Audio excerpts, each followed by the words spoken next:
Hello.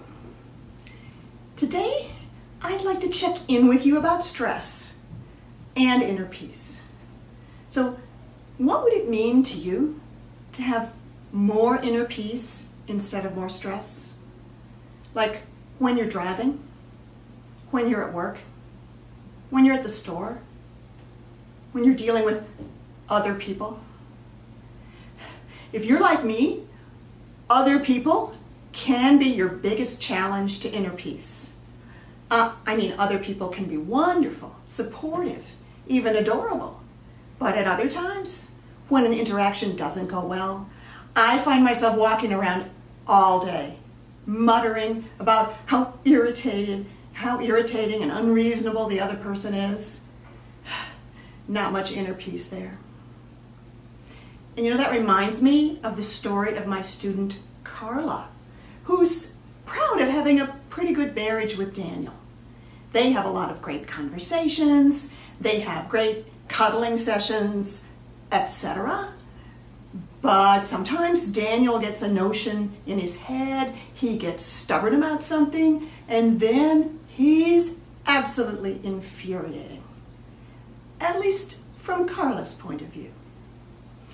And when Carla gets infuriated with Daniel, she finds herself losing her cool and shouting at him, even though she's not a person who shouts in any other stressful situation. It's like Daniel has the unique ability to drive her crazy. Doesn't it sometimes seem like that's what marriage is all about? Well, if you've got a close relationship in your life that sometimes brings out the worst side of the other person and of you, take a quick second to type, "Oh yes," in the comments below. I'll wait. So Carla took a course from me, and she learned how to change her way of responding when Daniel pushed her buttons. So, number one, notice that her emotional temperature is rising and pause. Number two, acknowledge the part of her getting triggered by calling it something in me, as in, something in me is getting infuriated. And three, take a moment to check in with that part about what's really bothering it and acknowledge that too. So, Carla got a chance to put this into practice the very next day when she and Daniel were rushing out of the house on a tight schedule to get to a dinner with friends. Neither one of them liked to be late, and that set the stage for a bit of tension already. So they were in the car, fastening their seatbelts, when Daniel asked Carla if she had locked the back door. "Yes, I locked the back door." "Are you sure? Because sometimes you don't lock the back door." "I know I locked the back door." Don't worry. This was a familiar conversation. And already Carla could feel her temperature rising. "I'm going to go check," Daniel said. So this was the moment when Carla could have blown up, as she had in the past. We don't have time for that. So instead she paused. She didn't say anything. Daniel went into the house to check the back door, and while he was gone, Carla had a perfect opportunity to carry out steps 2 and 3. She'd already done number 1, which is to pause. So 2, acknowledge her feelings using the phrase, "something in me." Carla said, "Something in me is feeling anxious about the delay. Something in me is feeling infuriated that he gets these ideas in his head and he won't let go."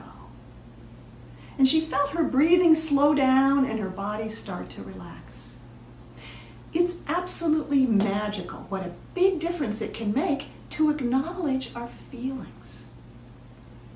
But what really shifted the whole situation was step 3. Check in with that part of you to see what is really bothering it.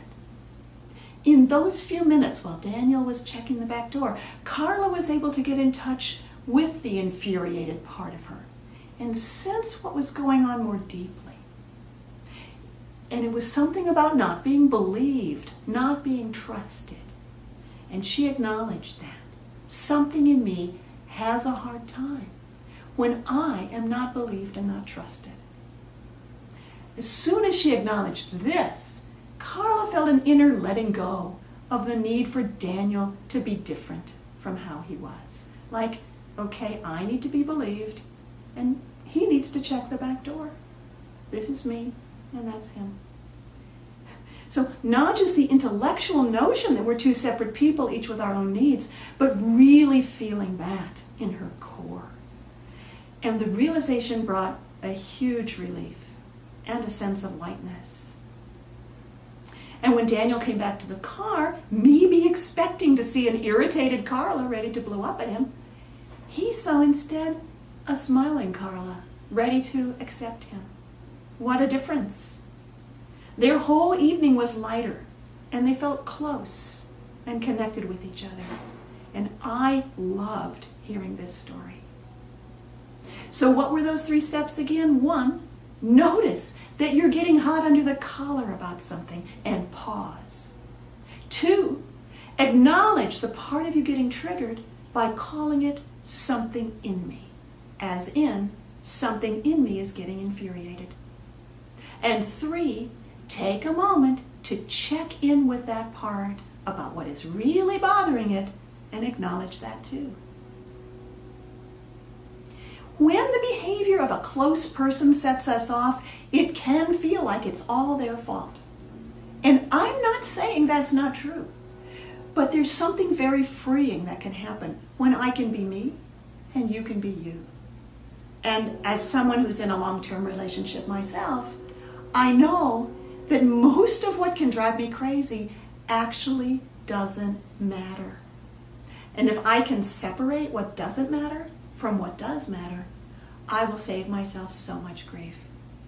So, if you do this 3-step process and you discover that what's really bothering you is something you need to process with the other person, you can do that, but from a much calmer place. So good. And one last thing, if you like this video, be sure to let me know so I can keep creating more videos like this for you. You can click like below, subscribe to my channel so you get notified of the latest videos, or leave a comment letting me know about a time when you got infuriated by somebody close to you and you found a way to be with your own feelings and let the other person have theirs. I would love to hear about it. And here's to you having a more peaceful life.